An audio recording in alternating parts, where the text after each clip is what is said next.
ইংৰাজী নৱবৰ্ষৰ দিনটোতেই মৈৰাবাৰীত ঘটিল আজব প্ৰেমৰ গজব ঘটনা। 3 সন্তানৰ পিতৃয়ে 2 সন্তানৰ মাতৃক ইংৰাজী নৱবৰ্ষৰ শুভেচ্ছা জ্ঞাপন কৰিবলৈ গৈ খালে উত্তম মাধ্যম। নিশা 12 বজাৰ পিছত প্ৰেমিকাক নৱবৰ্ষৰ শুভেচ্ছা জ্ঞাপন কৰিবলৈ গৈছিল দুৰন্ত প্ৰেমিক আলম নাজিৰুল ইছলামে।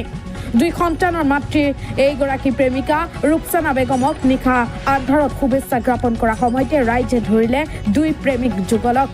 উৰে নিশা পঘাৰে বান্ধি আবদ্ধ কৰি ৰাখিলে প্ৰেমিক আলম নাজিৰুল ইছলামক ৰাইজে। অৱশেষত ঘটনাস্থলীত মৈৰাবাৰী আৰক্ষী উপস্থিত হৈ উদ্ধাৰ কৰে আলম নাজিৰুল ইছলামক। নৱবৰ্ষৰ শুভেচ্ছা জ্ঞাপন কৰিবলৈ গৈ মৈৰাবাৰী হাতীমূৰীয়াত সংঘটিত এই প্ৰেম কাহিনীয়ে সকলোৰে মাজত বিশেষ চৰ্চা লাভ কৰিছে। নিউজ টেক্স ৰিপৰ্ট কে লাইভ 365। আপুনি ক'ত ধৰা পৰিছিলে? ঘৰতে ঘৰতে। কেইটা বজাত ৰাতি? 10টা বাজি কিয় আহিছিলে মানুহজন?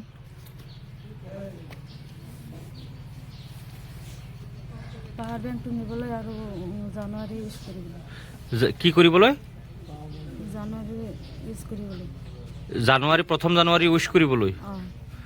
অঁ কি আপোনালোকৰ কি ভাল পোৱা আছে? আছে কিমান দিন ধৰি? এবছৰ তেখেতৰ আগত বিয়া বাৰু পাতিছেনে? পাতিছে ল'ৰা ছোৱালী কেইটা তেখেতৰ? 3টা ল'ৰা ছোৱালী বিয়া বাৰু দিলে? দিলে। নাতিনী হ'ল? অঁ আৰু আপোনাৰ? ছোৱালী এজনী ছোৱালী এজনী। কিমান বয়স? 11 বছৰ 11 বছৰ। এতিয়া কি আপোনালোকে সংসাৰ কৰিব আকৌ?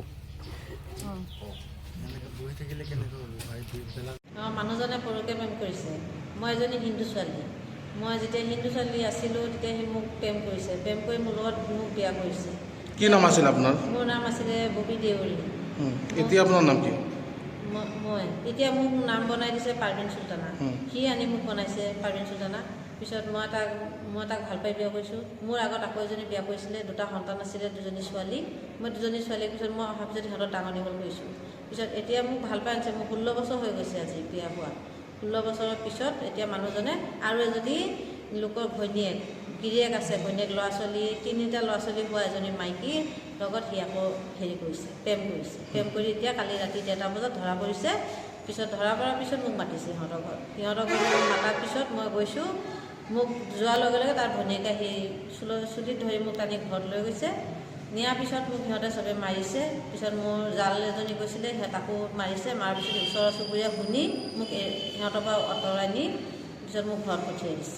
এতিয়া আপুনি কি বিচাৰে? মই বিচাৰোঁ এতিয়া মোক ন্যায় লাগে, কাৰণ মোৰ 4টা সন্তান আছে। 4টা সন্তানৰ ভিতৰত মোৰ এজনী ছোৱালী মই বিয়া দিছোঁ আৰু এটা মোৰ নাতিনো আছে। মোৰ বহুত কষ্ট, মই কষ্ট কৰি সিহঁতক ডাঙৰ দীঘল কৰিছোঁ। মই এতিয়া অসমৰ মুখ্যমন্ত্ৰী হিমন্ত বিশ্ব শৰ্মা তেওঁক মই এটা হেৰি কৰিছোঁ, অনুৰোধ কৰিছোঁ যে মোক কিবা বিশেষ ব্যৱস্থা কৰি দিয়ে যেন, আৰু মোৰ মোক ভালকৈ যাতে আইনৰ পৰা মোক আইনগতভাৱে যাতে মোক ন্যায় দিয়ে। মই এইটোৱে বিচাৰোঁ আৰু মই একো নিবিচাৰোঁ।